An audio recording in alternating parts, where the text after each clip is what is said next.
नमस्कार दोस्तों, ये कहानी एक बूढ़ा जादूगर की है। इस कहानी को पूरा सुने, इस कहानी से आपको एक नई सीख मिलेगी। तो चलिए दोस्तों, कहानी को शुरू करते हैं। बूढ़ा जादूगर। एक समय की बात है कि एक राजा के राज्य में एक गरीब आदमी रहता था। उसकी अपनी एक छोटी सी चक्की थी। किसी तरह आटा पीसकर वह अपना काम चलाता था। उसकी एक लड़की थी। वह बहुत ही सुंदर थी। उसकी लड़की जितनी सुंदर थी, उतनी ही समझदार और होशियार भी थी। वह काम काज में अपने पिता का हाथ बटाती थी। चक्की वाले को उससे बड़ी मदद मिलती थी। वह रात दिन अपनी लड़की के गुण गाया करता था। कोई भी मिलता था तो वह उससे अपनी बेटी की तारीफ किए बिना नहीं रहता था। एक दिन ऐसा हुआ कि चक्की वाले को किसी काम से महल में जाना पड़ा। जब वह अपना काम खत्म करके महल से लौट रहा था तो अचानक इधर से राजा आ निकला। राजा चक्की वाले को जानता था। उसने वैसे ही उससे पूछ लिया, कहो भाई, क्या हाल है? आजकल तुम्हारा काम कैसे चल रहा है? चक्की वाले ने आदर से कहा, सरकार, सब आपकी कृपा है। किसी तरह गुजारा हो रहा है। वैसे मुझे किसी बात की फिक्र नहीं है। मेरी बेटी सारा काम संभाल लेती है। राजा बोला, अच्छा, तब तो बड़ी खुशी की बात है। इस पर चक्की वाला राजा के सामने जरा डींग मारते हुए बोला, जी हाँ, ऐसी लड़की आपने देखी नहीं होगी। कम से कम इस शहर में तो ऐसी समझदार लड़की कहीं नहीं मिलेगी। बड़ी होशियार है। उसे कई तरह के काम आते हैं। राजा बोला, अच्छा, उसे कौन कौन से काम आते हैं? चक्की वाला बोला, अरे हुजूर, ये पूछिए कि उसे कौन सा काम नहीं आता। अब देखिए ना, आपके महल के गोदामों में ये जो रुई रखी हुई है, मेरी बेटी चाहे तो इसे काटकर सोना बना सकती है। राजा ने आश्चर्य से कहा, अच्छा, ऐसी बात है। तब तो तुम ऐसा करना, जरा उसको जल्दी ही हमारे महल में भेज देना। मैं देखना चाहता हूँ कि वह रुई को काटकर सोना कैसे बनाती है। राजा सोने का बहुत शौकीन था। उसे रात दिन सोना बटोरने की फिक्र रहती थी। वह मन ही मन बड़ा खुश हुआ कि चलो इस तरह सारी रुई सोने में बदल जाएगी। जब राजा चला गया तो चक्की वाले को अपनी गलती मालूम हुई। वह पछताने लगा कि मैंने राजा के सामने इस तरह बढ़ा चढ़ाकर बातें क्यों की। लेकिन अब क्या हो सकता था? वह राजा को यह नहीं कह सकता था कि उसने झूठ बोला था। वह चुपचाप घर पहुंचा। घर जाकर उसने अपनी लड़की से कहा, बेटी, तुम्हारी होशियारी और समझदारी की खबर राजा तक पहुंच चुकी है। वे तुमसे मिलना चाहते हैं। जल्दी तैयार हो जाओ। तुम्हें इसी समय मेरे साथ महल में चलना है। ये सुनकर लड़की बड़ी खुश हुई।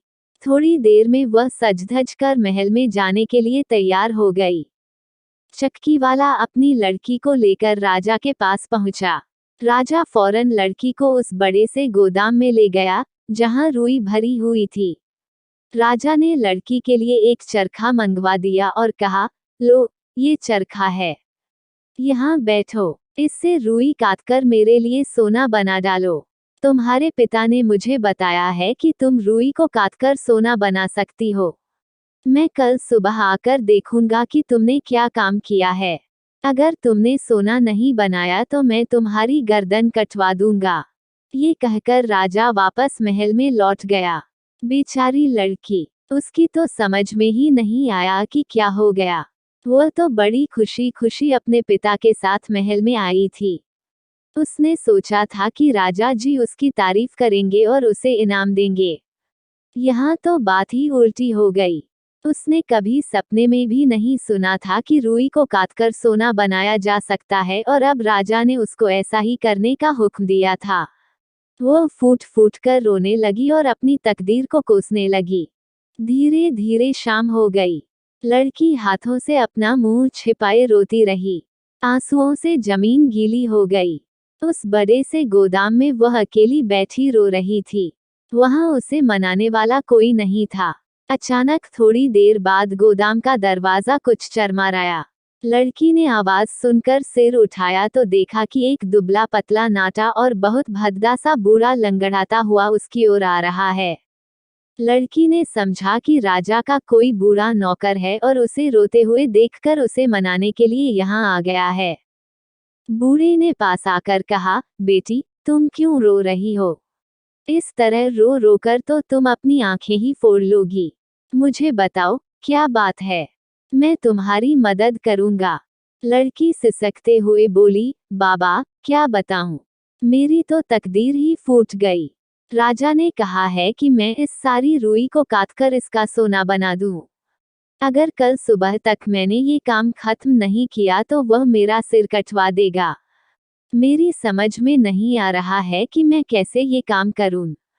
बूढ़े ने मुस्कराते हुए कहा, तो तुम घबराती क्यों हो? मैंने कहा न कि मैं तुम्हारी मदद करूंगा। अब बताओ, मैं अगर तुम्हारा काम कर दूं तो तुम मुझे क्या दोगी? लड़की बोली, अगर तुम मेरे लिए ये काम कर दो तो मैं तुम्हें अपना ये सोने का हार दे दूंगी। वह नाटा बूढ़ा राजी हो गया और चरखे के पास बैठकर रुई काटने लगा। भन भन की आवाज होने लगी और उसकी उंगलियों में से चमचमाते हुए सोने के धागे निकलने लगे। देखते ही देखते वहां सोने के धागों का ढेर लग गया। सवेरा होने से पहले ही बूढ़ा सारी रुई काट चुका था। फिर वह अपना इनाम लेकर वहां से चुपचाप चला गया। जब सवेरा हुआ तो राजा वहां आ पहुंचा। गोदाम में पैर रखते ही राजा की आंखें आश्चर्य से फटी रह गईं। उसने देखा कि लड़की ने सारी रुई काट डाली है और वहां सोने के धागों का ढेर लगा है। राजा को अपनी आंखों पर विश्वास नहीं हो रहा था। उसने देखा तो सचमुच सोने के धागे थे।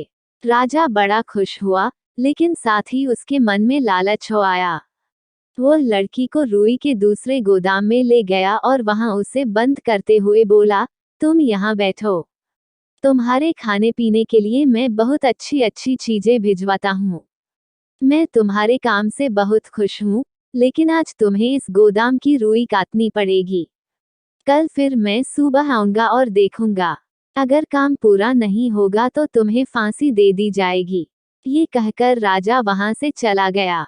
राजा के जाने के बाद लड़की ने बाहर झांक कर देखा तो वहां सिपाही लोग तलवारें लिए पहरा दे रहे थे। वह वहां से भाग भी नहीं सकती थी। वह निराश होकर फिर से अंदर आकर बैठ गई। इतने में दासियां उसके लिए खाने की बहुत सी बढ़िया बढ़िया चीजें लाकर उसके सामने रख गईं। लेकिन लड़की ने उसमें से किसी चीज को छुआ तक नहीं। वह फिर से उदास हो गई थी। रोते रोते वह सोचने लगी, है भगवान, ये कैसी मुसीबत मेरे गले आ पड़ी है। इतनी सारी रुई को कौन काटेगा और भला कौन इससे सोना बनाएगा। वह दिन भर इसी तरह सोचती रही और उदास बैठी रही। शाम होने पर जब वह रोने लगी तो उसी तरह दरवाजा चरमराया और वही बूढ़ा आदमी अपने टेढ़े मेढ़े पैरों से चलता हुआ उसके सामने आ खड़ा हुआ। उसने आते ही कहा, अरे अरे, तुम फिर रोने लगी। रोती क्यों हो? बताओ, मैं तुम्हारा काम कर दूं तो आज मुझे क्या दोगी? लड़की ने अपने आंसू पोंछते हुए कहा, मैं तुम्हें अपनी यह हीरे की अंगूठी दे दूंगी। वह नाटा बूढ़ा राजी हो गया और बैठकर बड़ी तेजी से चरखा काटने लगा। देखते देखते उसने सारी रुई काट डाली और सोने के धागों का ढेर लगा दिया। सवेरा होने से पहले ही बूढ़ा अपना काम खत्म करके और इनाम लेकर वहां से चलता बना। सवेरा होने पर राजा वहां पहुंचा। रुई की जगह सोने के धागों का ढेर देखकर उसकी खुशी की सीमा न रही। अब उसे और भी लालच हो आया। वह उस लड़की को उससे भी बड़े गोदाम में ले गया और बोला, देखो, मैं तुमसे बहुत खुश हूँ, लेकिन आज तुम्हें इतनी रुई और काटनी पड़ेगी और इसका सोना बनाना पड़ेगा। अगर कल सुबह तक ये काम कर दोगी तो मैं तुमसे शादी कर लूंगा और तुम्हें अपनी रानी बना लूंगा। राजा के जाने पर लड़की फिर उदास हो गई। वह रोना शुरू करने ही वाली थी कि इतने में फिर से दरवाजा चरमराया और वह नाटा बूढ़ा आदमी अपनी भद्दी चाल से फुदकता हुआ उसके सामने आ खड़ा हुआ। बूढ़ा बोला, तुम चिंता क्यों करती हो? मैं शाम को आकर तुम्हारा ये काम कर दूंगा, लेकिन बताओ, तुम आज इस काम के बदले में मुझे क्या इनाम दोगी? अब लड़की कुछ चक्कर में पड़ गई। उसकी समझ में नहीं आया कि क्या जवाब दे। अब तो उसके पास इनाम देने के लिए कुछ भी नहीं बचा था। लेकिन इतने में बूढ़े ने एक चाल सोच ली और कहा, चलो, तुम्हारे पास देने के लिए अभी कुछ ना हो तो कोई बात नहीं, लेकिन तुम्हें एक प्रतिज्ञा करनी पड़ेगी। जब तुम रानी बन जाओगी और जब तुम्हारे कोई बच्चा होगा तो तुम अपना पहला बच्चा इनाम में मुझे दे दोगी। लड़की को ये शर्त कुछ अजीब सी लगी, लेकिन फिर उसने सोचा कि प्रतिज्ञा करने के अलावा और कोई चारा नहीं। वह राजी हो गई। शाम को आकर बूढ़ा फिर से रुई काटने के लिए बैठ गया। आज वह बहुत खुश था और बड़ी तेजी से चरखा चला रहा था। थोड़ी देर में उसने सारी रुई काट डाली और सोने के धागों का ढेर लगा दिया। आज ढेर इतना ऊंचा था कि छत को छू रहा था। काम खत्म करके बूढ़ा बोला, अच्छा, अब मैं जाता हूँ, लेकिन याद रखना, अपनी प्रतिज्ञा मत भूलना। ये कहकर वो वहां से चला गया। सवेरा होते ही राजा वहां पहुंचा। सोने के ढेर को देखकर उसका मन नाचने लगा। उसने लड़की को शाबाशी दी और उसे महल में ले गया। दूसरे ही दिन राजा ने धूमधाम के साथ उस लड़की को अपनी रानी बना लिया। चक्की वाले की लड़की अब रानी बन गई और बड़ी शान के साथ महल में रहने लगी। वो अपने सारे दुख भूल गई। कुछ ही दिनों में उसे ये भी याद नहीं रहा कि उसने उस नाटे बूढ़े से कोई वादा किया था। धीरे धीरे दिन बीतने लगे। कुछ दिनों बाद रानी के एक बच्चा हुआ। बड़ा सुंदर नन्हा मुन्ना गोल मटोल सा बच्चा। रानी की खुशी की सीमा न थी। वह दिन भर बच्चे को खिलाती और लोरियां गाकर सुलाती थी। एक दिन वह आराम से बैठकर सोच रही थी कि उसके जैसी भाग्यवान लड़की दुनिया में और कौन होगी। उसे किसी बात की कमी नहीं थी। वह इतने बड़े राज्य की रानी थी। हीरे जवाहरात, हाथी घोड़े, नौकर चाकर सभी कुछ तो था उसके पास। वह इसी तरह सोच रही थी कि अचानक दरवाजा चरमराया और वही नाटा बूढ़ा शरारत से मुस्कराता हुआ रानी के सामने आ खड़ा हुआ। तुम क्यों आए हो? क्या चाहिए तुम्हें? रानी ने घबराकर पूछा और बच्चे को कसकर अपनी छाती से चिपटा लिया। रानी डर के मारे थर थर कांप रही थी। बूढ़े ने मुस्कराते हुए कहा, मुझे तुम्हारा ये बच्चा चाहिए। जल्दी से इसे मुझे सौंप दो। क्या तुम अपना वादा भूल गईं? ये सुनकर रानी फूट फूट कर रोने लगी। उसने रोते सिसकते कहा, बाबा, मुझ पर दया करो। तुमने मेरी बड़ी मदद की है। मैं कभी तुम्हारा उपकार नहीं भूलूंगी। इस बार तो मुझे माफ कर दो। मेरा बच्चा मुझसे मत छीनो। इसके बदले तुम्हें जो चाहे मांग लो, लेकिन इसे मेरे पास रहने दो। उसको इस तरह रोते हुए देखकर बूढ़ा थोड़ी देर के लिए सोच में पड़ गया। फिर वह बोला, अच्छा, मैं तुम्हें 3 दिन का समय देता हूँ। तुम सोचकर बताओ कि मेरा नाम क्या है। अगर तुम ठीक ठीक मेरा नाम बता दोगी तो मैं तुम्हें माफ कर दूंगा और तुमसे बच्चा नहीं लूंगा। ये कहकर वह बूढ़ा जिस तरह आया था, उसी तरह चुपचाप वहां से चला गया। रानी को रात भर नींद नहीं आई। वह कोई ऐसा तरीका खोजना चाहती थी जिससे बच्चा उसी के पास रहे। वह नाटा बूढ़ा इसके लिए बड़ी टेढ़ी शर्त रख गया था। भला रानी कैसे बता सकती थी कि उसका नाम क्या है? वह रात भर तरह तरह के नाम सोचती रही।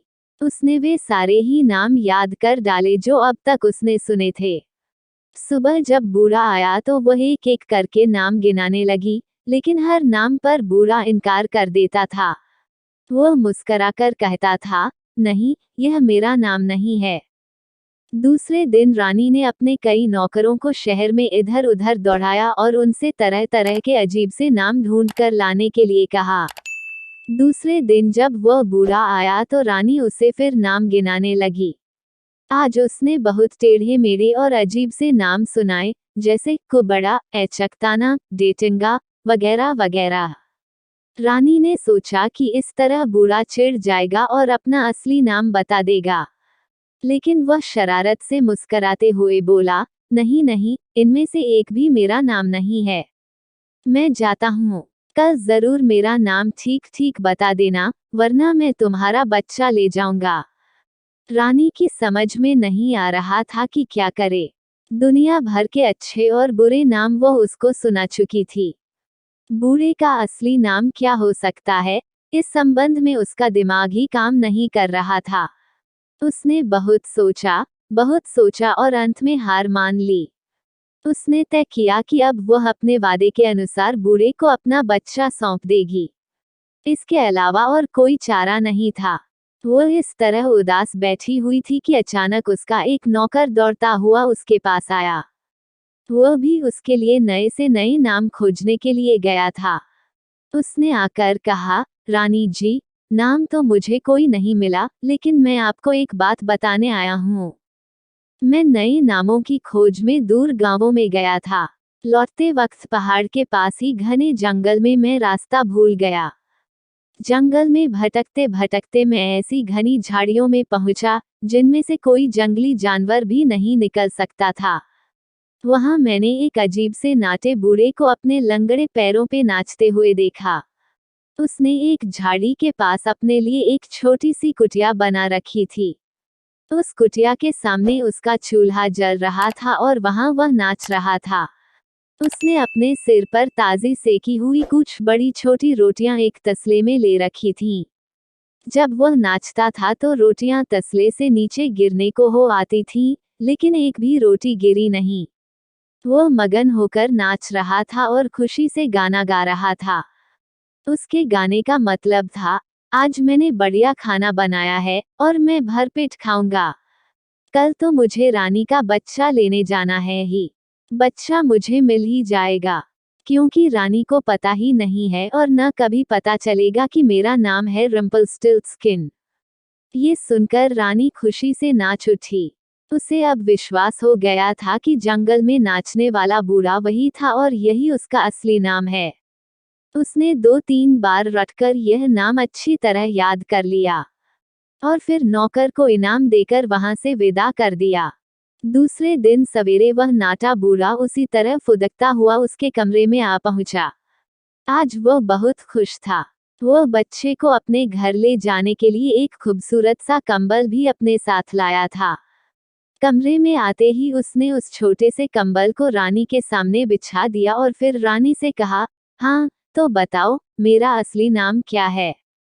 आज तीसरा दिन है। अगर तुम ठीक ठीक मेरा नाम न बता सको तो चुपचाप बच्चे को मेरे कंबल पर लिटा दो। मैं इसी में लपेटकर उसे ले जाऊंगा, ताकि उसे ठंड न लगे। रानी को उसका असली नाम तो मालूम हो ही गया था, लेकिन वह इस तरह देखने लगी जैसे उसे अभी नाम मालूम नहीं हुआ था। उसने कहा, तुम्हारा नाम विलियम है? नहीं, मेरा नाम यह नहीं है। बूढ़े ने खिलखिलाते हुए कहा, तो फिर जॉर्ज होगा। नहीं, ये भी मेरा नाम नहीं है। और वह कमरे में खुशी से उछलने लगा। रानी ने फिर कहा, अगर जॉर्ज नहीं है तो जॉन होगा। नहीं, ये भी मेरा नहीं है। बूढ़े ने खूब जोर से कहा और फिर कंबल की ओर इशारा करता हुआ बोला, लाओ अब बेकार का बहाना न बनाओ और बच्चे को कंबल पर लिटा दो। अब मौका देखकर रानी बोली, तो फिर तुम्हारा नाम रम्पलस्टिल्टस्किन है। ये सुनते ही बूढ़ा चौंक पड़ा। उसे उम्मीद भी नहीं थी कि रानी को उसका असली नाम भी कभी मालूम हो सकेगा। उसे बहुत बुरा लगा, लेकिन अब वह कर ही क्या सकता था। वह मारे गुस्से के जमीन पर जोर जोर से पैर पटकने लगा और बोला, तुमने जादू किया है। तुम्हें किसी भूत या जादूगर ने मेरा नाम बताया है। मैं उन लोगों को ठीक कर दूंगा। बूढ़ा बहुत जोर जोर से चीख रहा था और जमीन पर पैर पटकता जा रहा था। इसी बीच उसने एक बार इतने जोर से पैर पटका कि उसका पैर जमीन में धंस गया।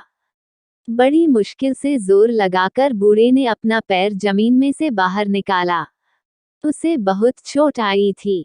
वह जोर जोर से बड़बड़ाता हुआ और एक पैर से लंगड़ाता हुआ उस कमरे से बाहर भाग गया। जाते जाते वह अपना कंबल भी उठा ले गया। इसके बाद वह बूढ़ा फिर कभी नहीं आया और रानी आराम से रहने लगी और खुशी खुशी जीवन व्यतीत करने लगी। तो दोस्तों, ये रही बूढ़ा जादूगर की कहानी। दोस्तों, ये कहानी से हमें ये सीख मिलती है कि हमें किसी से ज्यादा बड़ा चढ़ाकर बात नहीं करना चाहिए, अन्यथा वह हमारे लिए भारी पड़ सकती है। तो दोस्तों, ये कहानी आपको कैसी लगी हमें नीचे कमेंट बॉक्स में जरूर बताएं। अगर आप हमारे चैनल में नए हैं तो हमारे चैनल को सब्सक्राइब करें और बेल आइकन ऑन कर लें। धन्यवाद।